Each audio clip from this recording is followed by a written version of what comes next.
আসসালামু আলাইকুম, আশা করি সবাই ভালো আছেন।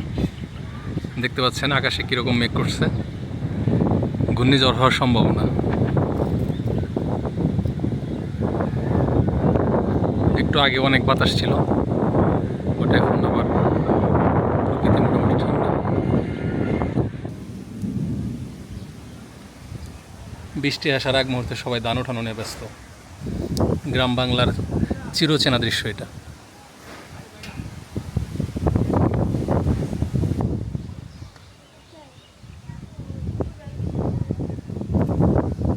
কবুতরগুলো উড়াউড়ি করতেছে।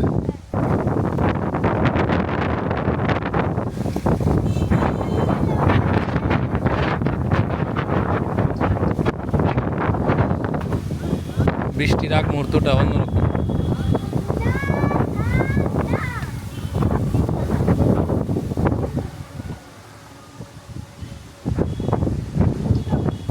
বৃষ্টি পড়া শুরু হইল, ওনাদের ধানগুলা ভিজে গেল। মানে হঠাৎ বৃষ্টি তো, যার কারণে আসলে সুযোগ পায় নাই ধানগুলো ওঠানোর। তারপরও বস্তায় পড়ছে আর কি।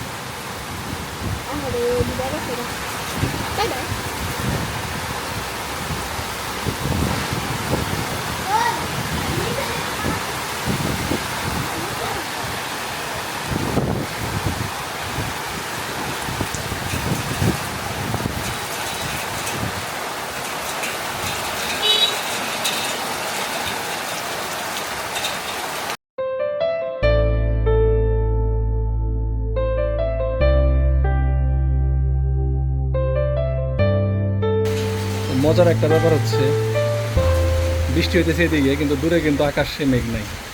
মানে জাস্ট মাথার উপর যে বৃষ্টিটা, ওইটাই পুরা বৃষ্টি নামাই দিয়ে গেল। এই বৃষ্টি আসলে গরম কমায়, কিন্তু যারা ধান টান নিতেছে তাদের জন্য ঝামেলা।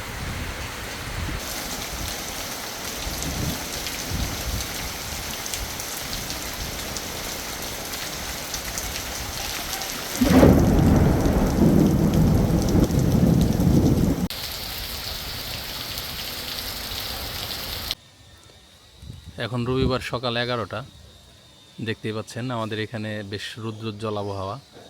যদিও আকাশে যথেষ্ট পরিমাণে মেঘ আছে, বাট বৃষ্টি হয়নি। আজকে বাংলাদেশের কিছু কিছু জায়গায় ঘূর্ণিঝড় হওয়ার সম্ভাবনা আছে।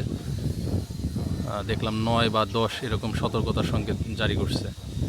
তো আল্লাহ যেন সবার জানমাল নিরাপদে রাখে। আমাদের এদিকে হয়তো বা সন্ধ্যার পরে ঝড় বৃষ্টি শুরু হতে পারে, তো দোয়া করেন যেন কোনো ক্ষয়ক্ষতি না হয়।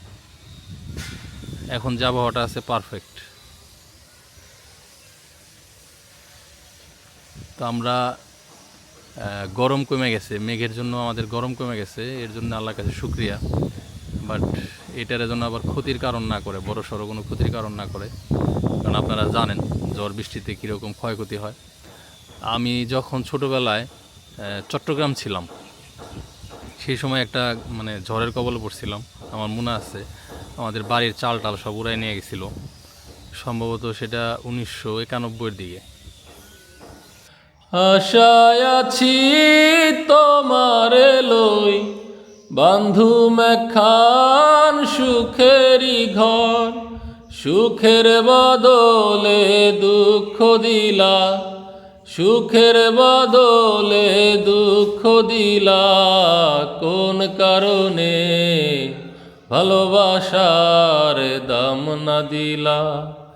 মধু হই হই আরে বিষ খাওয়াইলা, মধু হই হই আরে বিষ খাওয়াইলা, কোন কারণে ভালোবাসার দাম না দিলা।